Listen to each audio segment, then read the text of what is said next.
What am I helping with? It's on the Cardi B, Nicki Minaj feud. I have no idea. I just knew there was a shoe thrown, and that's all I knew. I didn't know that. You didn't know that? Come on, Courtney. I have a blind spot there. It was news. Apparently. Cardi walked out, there's like a big old bump on her head. Nicki really nails her. She's got an arm. Hopefully this is being transcribed. No idea why they're She was on fighting. Instagram Live within like 30 seconds being like, so here's why I threw the shoe. The transcript is static. You're getting all that later? Okay. So which side of the fence are you on?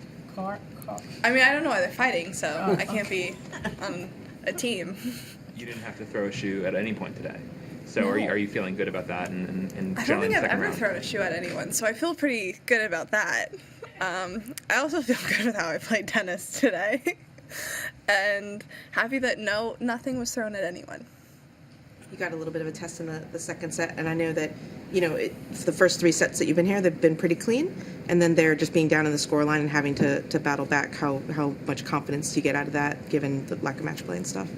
That actually is kind of the perfect test, and when you are able to get out of that, you look back and in a weird way you're thankful for that, because I was really happy with how quickly I bounced back. I got back in the game, and then to get back in the return game when I was down love 40, those 3 games right there meant a lot to me.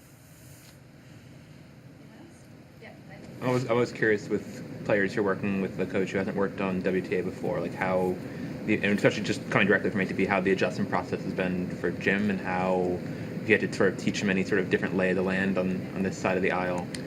He's definitely appreciated that it's not the same. It's not the same game, it's different. And so that's been refreshing, because I feel like a lot of the men's coaches, when they try to coach women, they just think it's all the same. So not having to do that has been nice, and it's been nice to have a completely new voice, someone who hasn't worked on the WTA and had taken a step back and just watched all of it. So having his perspective has been really interesting. Are there one or two of those key differences that he picked up on, or you told him right away that you can think of as examples? His biggest thing is being more aggressive on second serve returns, and for the longest time I've always been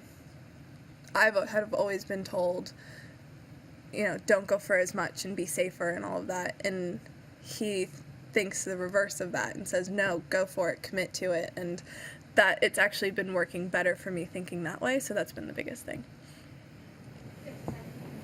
So was that something in your mind you always thought, well, I should be going for this, but because everybody told you to hold back, you didn't? You were waiting for affirmation? No, it's been something that I've had to actively get myself to do, especially break points, not playing too conservatively, because when I play conservatively, things usually don't go great. I have to commit to it and swing, so that's been a good change for me. No, let Howard go. When working with a new coach, how easy or difficult is it when you're told something that's different from the way you've done it before to accept that, or to think, gee, this doesn't sound right to me? I think it's pretty easy when you've been trying it one way and it hasn't been working. It's pretty easy to buy into, well, I'll try it this way and see if it works, and if it does, great.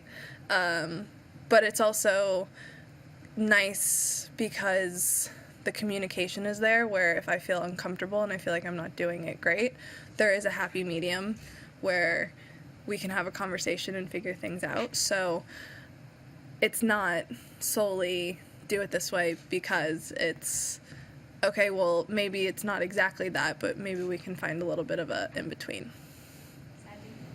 Maddie, what's your take on now all the Grand Slams, all 4 of them, kind of end in the 5th set or the 3rd set in a different way? Is that good, or should it be uniform? What would you prefer to see? I gotta be honest, I don't watch many 1st set to 5th sets. I go in and out, so I think should be shortened just because it's so long. And I think everyone taking the initiative to change things a little bit is a step in the right direction. We'll see what people like best, and then maybe we can go from there. You're going to play Lise Mertens next. Madison, your thoughts on that? She's going to be a tough match. I just remember playing her at US Open, and that was a close one. So she's had a great year and a half, and I'm going to have to go and watch what she's been doing the last couple of matches and see if I have a good game plan for her. You know that she has a new coach? Yes. You know who it is? Yes. So is that a bit funny or weird, or because it's David, the guy you worked with? No. I mean, I think at some point we've all played someone who we used to be coached by. Madison, what? Sorry, go ahead. No, good. Madison, back to the second serve return.